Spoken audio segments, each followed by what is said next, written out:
Cool, cool. So our presentation was on invasive species and their effects on biodiversity on Samuel Schrewick.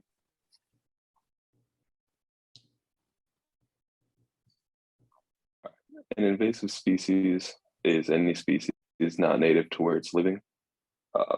Some arrive there by accident, others are moved there specifically. These species survive because they outcompete the native species for food and have no natural predators, and they can cause irreversible damage to the new ecosystem. Some examples would be the lionfish. The lionfish it originated in the Indo-Pacific Ocean region and has invaded the East Coast coral reefs. It has no known predators due to its venomous spines on its body, and they feed on young fish and decrease the population of native species. And the Japanese beetle is native to Japan. Its main food source is plants, namely grass. They were first found in the US in 1916 and cost the turf industry around $450 million per year. An invasive species is capable of causing native plants and animals to go extinct. Since the invasive species is not usually given the environment they use to live in, the other plants and animals have limited resources available to them. This includes their food and their space that they live in. The invasive species can cause both physical and chemical changes to the environment, such as the soil. They can also introduce new parasites and diseases to the environment, which can harm the existing animals and plants. And then overall, they can reduce the biodiversity in the environment. Invasive species work by growing and reproducing quickly, which enables them to spread over wide ranges in such little time. This is what the term invasive refers to. A main mechanism of the spread of invasive species is through unintentional human activity. So for example, ships can carry an invasive species attached to its underside or propellers over a far distance. In addition to man-made problems, invasive species can spread due to climate change.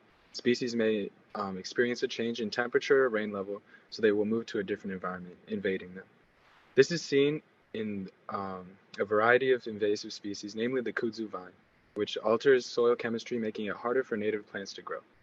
Addition to this, native species are more susceptible to being preyed upon by other invasive species, as they have not evolved the correct defense mechanisms. Some examples of invasive species are the zebra mussel, which is native to the Caspian and Black Seas and entered the Great Lakes through the Balip's water in the 1980s. The Asian tiger mosquitoes are native to the Southeast Asia, and it spread rapidly because of shipments done by human activity. And the lionfish species are native into the Pacific, but invaded other oceans due to aquariums releasing them to open waters. The butterfly bush originated in China. Then these species migrated to Asia and America by far distance traveling done by wind and water. Some consequences of invasion species was that with the butterfly bush, it has a fast reproduction, so it's like extremely competitive towards native flowering shrubs. The butterfly bush overpopulates, replacing native shrubs in areas of wood edges, riverbanks, and fields. And then when the native shrubs disappear, it will impact the butterfly food supply and harm caterpillars. Although butterflies are attracted to this bush, they're not considered host plants because caterpillars do not feed on butterfly bush, only native shrubs. So if caterpillars do not have enough food sources, they will not reach the butterfly stage, and without caterpillars, birds will not likely survive. With the Asian tiger, it's spread through the transportation routes due to human activity, and then it just causes human health risks and into animals as well, and they're capable of spreading yellow fever, dog heartworm, and SLE, which is a very serious disease in children and elderly people that attacks the central nervous system, causing death. And with the zebra mussel, they are, sorry. Oh, they feed on native mussels. I mean, no, they attach to native mussels, which makes it really difficult for the native mussels to feed, reproduce, and regulate water. They also feed on planktons by stealing its food source, and they also filter cleansers so predators can easily hunt in clean waters. And then it harms boats and docks by attaching to them, making it very difficult to clean up. And with the lionfish, it harms coral reefs because lionfish eats herbivores that feed on algae. And if there's no herbivores, algae's growth increases, causing poor health to the coral reefs. And then ways to prevent invasive species is that we should that landscapes should only plant native plants, just because it would reduce invasive plants from reproducing and harming other species. This will ensure that there is no food changes that can interfere with another species' food supply. Cleaning hiking gear can also reduce invasive species from growing over and overpopulating. People should avoid transporting unwanted species into countries by throwing out food because traveling could by throwing out food before traveling to reduce chances of spreading bad diseases, or introducing species to an environment. Avoiding dumping fishes into open water because they will harm native fishes by reducing its food supply or even preying on them, lowering their survival chances. What is biodiversity? It's short for biological diversity, and it refers to the wide variety of life on Earth. Life includes not just plants and animals, but fungi, protists, bacteria, and archaea. Biodiversity applies to the smallest level, which is genes, and goes to the most broad, which is ecosystems. There's an estimated 5 to 10 million species on the planet. The most referenced estimate is 8.7 million species, with an uncertainty of plus or minus 1.3 million. However, as of last year, there were an estimated 2.13 million species that have actually been identified and named, of which about 1 million are insects. The fact that there are so many species which haven't been discovered is a problem, because some species will go extinct before we even realize that they existed. Importance of biodiversity. On a genetic level, genetic diversity, which is a form of biodiversity, gives species a better chance at survival, which also leads to greater biodiversity. Biodiversity also supports everything that humans need to survive, such as food, water, shelter, and medicine. It's estimated that nature, and therefore biodiversity, provides about $125 trillion worth of services to humanity each year through the supply of fresh air, food, energy, and more. The more biodiversity, the more that humanity benefits. Currently, 75% of the world's food supply comes from just 5 animal species and 12 crops. If we can find other species to contribute to this, it'll be even more beneficial, obviously. Also, different species contribute in different ways. More on this on the next slide. Examples highlighting the importance of biodiversity. Honeybees pollinating apple trees, which produces fruit that humans will then eat and get nutrients from. Humans eating cow meat, which provides protein and other nutrients. Coral reefs, which act like a buffer or an underwater wall that slows waves, storms, and floods before they hit the shore.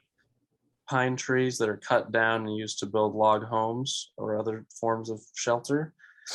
And a variety of medicines which are derived from plants, such as willow bark, which was used as a painkiller and has the same chemical in it that is now the main ingredient in aspirin. And then one other medicine, morphine, which is made from opium, which is extracted from poppy plants.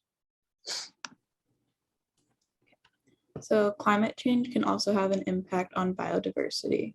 The extreme weather changes can affect the available food sources and overall environment that a species is in.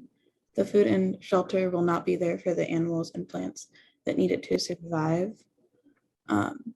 Increasing the temperatures cause the plants and animals to move from their current habitat to new areas that are cooler, which are usually in a higher elevation. The risk of species becoming extinct increases with every degree of warming. The picture shows that with an increase of 1.5 degrees Celsius, 4% of mammals will lose half their habitat, 8% will lose it with an increase of 2 degrees Celsius, and 41% with an increase of 3 degrees Celsius. What can be done to help biodiversity? It is important to support the local and regional projects that help track biodiversity loss. Reducing waste on consumer goods. This can be stuff like food, clothes, and electrical appliances. It is always important to recycle when possible. It's important to plant local flowers, fruits, and vegetables, respecting local habitats and supporting local farms, and then conserving water use, such as taking shorter showers and not running the water when washing dishes. So to take a closer look at a case study to see a more direct impact on an invasive species, the green iguana is an invasive species that has invaded Florida. They can grow up to 5 feet in length, and their natural range is in Central and South America. But they have been imported in, originally starting as pets and then released into the wild by people who no longer wanted to care for them when they got big enough. They feed on vegetation, primarily leaves, shoots, and flowers, which can cause some issues for a lot of the native plants in the area. They also are a nuance to property owners. That's kind of why they started getting a lot more attention recently, is because they'll be making these burrows that can go up to 18 feet in length, and they are typically 3 feet wide. They are very massive burrows, and then these can collapse in Florida's more sandy and marshy soils, and it can cause major infrastructure damage. It can also increase the disease transmission of salmonella, as they do carry that and they transfer it in their feces. And they often prohibit the spread of native plant populations because they feed on flowers. Primarily, it's their favorite food source. So when they're eating all of the flowers, and the plants can't reproduce, and then their populations get stunted and they can either die off or just not be able to spread. There is also the incidence of lizard rain, which is a national weather phenomenon. Now in Florida, they get weather alerts for it. It's when the temperature snaps too quickly, and since these iguanas are used to humid temperatures, like humid hot areas, they can't take the cold, and so their entire body will freeze up and their metabolic rate will drop to nearly 0, and then they will fall from trees. And when they fall from trees, they can fall on people and give them concussions, or fall on cars and break glass. So that is also another issue directly impacting humans. There are some solutions, however, for the green iguanas. Legislation has made it legal to hunt or kill the iguanas found on property. One piece of legislation even deemed it legal to stab them in the head with a knife if they are affecting your property. They are also promoting hunting events and trapping events to help lower the numbers. This can be egged on by cash prizes to help get people more involved. And then wind chimes are also used to make intermittent noises on properties. And the iguanas don't like this, so they typically stay out of those areas. And this is a way they're kind of wrangling them into more specific points and areas by getting them out of people's properties. You can also leave poison traps on your properties, and there's also been relocation programs where they'll take the green iguanas from Florida and put them back in places in Central and South America where their populations are struggling. In conclusion, invasive species are any non-native species that cause harm to their new environment. They reduce the number of native species by either eating them or outcompeting them for food. Biodiversity describes all of the different species in a given ecosystem and how all those species work together. And an invasive species will disrupt the natural biodiversity of any given area and cause irreversible harm to that ecosystem. And these are our references.